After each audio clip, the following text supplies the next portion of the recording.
Hi again, welcome to my stairwell. I'm here today to talk some more about politics. The last time we touched on that subject, I mentioned the two-party system and how I was a fan of it, and several people have asked me what it was that causes my affinity for the two-party system. My instinctual affinity for the two-party system comes from my inherent faith in the everyman, or the every person if you want to be gender neutral. I don't know if it was ever the intention of the Founding Fathers, and I strongly suspect that it probably was not, but the winner-take-all aspect of the two-party system does place a lot of faith in the wisdom and the common sense of the middle-of-the-road individual. When a 51% majority decides what course the country will take, it places a lot of responsibility on the shoulders of that small cluster of individuals in the center. And I place a great deal of faith in that cluster of individuals sitting in the middle of the road.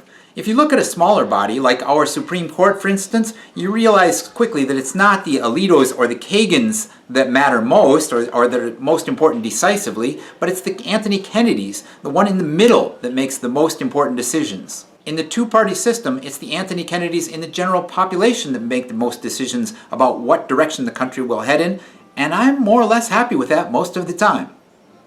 Most of the time. I feel like I'm in a rapidly diminishing minority in that opinion, however. Let's take a look at why that might be and see if I can make some arguments against it. If there are 3 words central to the concept of the United States, well, the 3 words would probably be e pluribus unum, which translates roughly to from many, one.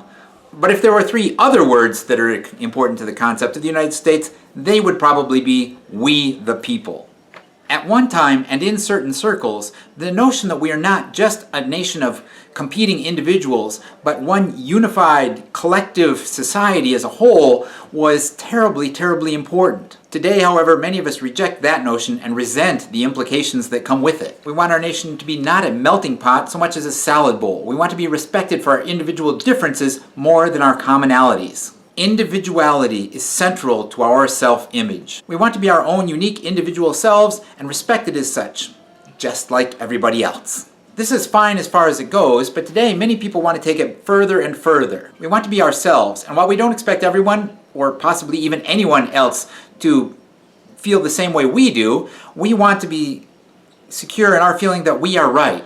And since we're probably right, you would expect that most of the other people in the society and the nation should agree with us and see that we're right. Because, after all, we're right.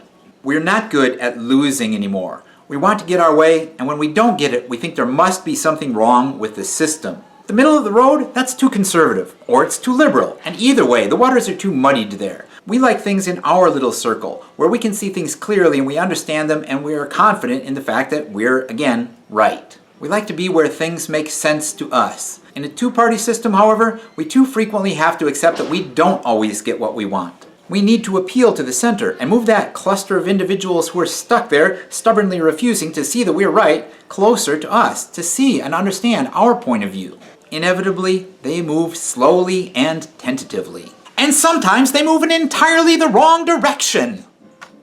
Many places, possibly even most, I don't really know, have a multiple-party system. Governing there depends on developing coalitions between diverse and varied parties. I don't have a lot of experience or, frankly, a great deal of knowledge about those systems, but there is one point that I do see as a possible problem and that I worry about if you try to implement a more multiple-party system here.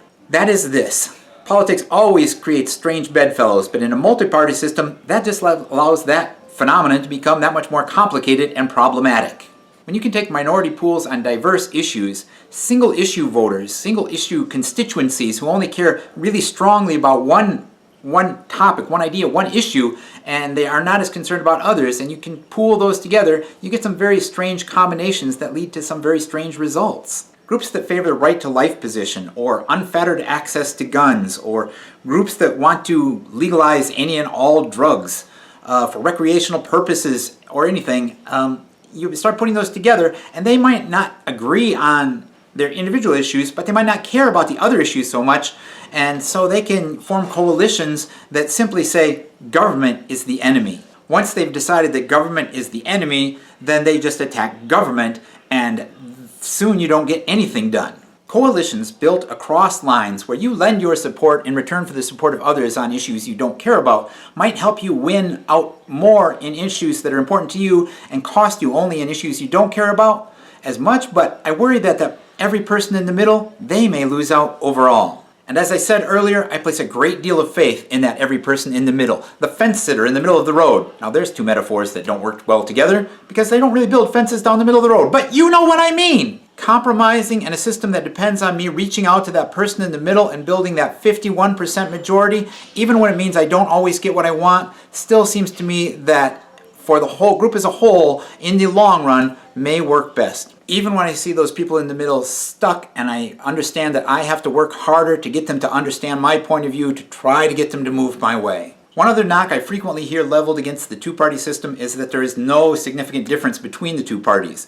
They are just opposite sides of the same bad coin, but in my experience, and I've been around a long time, that is not the case at all. There are huge differences depending on whether one party or the other is steering the ship. And don't fool yourself. It makes a difference. The two parties are not the same. The differences may not be enough to completely tip the apple cart, and that may be what some people are looking for, but it definitely makes a difference in which way that apple cart heads. Can you live with the two-party system, or is the pace of change too agonizingly slow for you? What direction do you want to see us headed? Are you a middle-of-the-road person? Are you one of that small cluster in the middle that I place so much confidence in? Or you see yourself as more out on the edge and wish the rest of the country would see the sense in your position and understand that you are right? Just like me, just like everybody else. Or, and I hate to ask this question, are you one of those people who is so turned off by the whole system, you just want to turn your back and walk away, and that way, whatever happens, at least nobody can blame you? Let me know down in the comments as usual, and don't forget to be awesome. I will talk to you again soon, hopefully.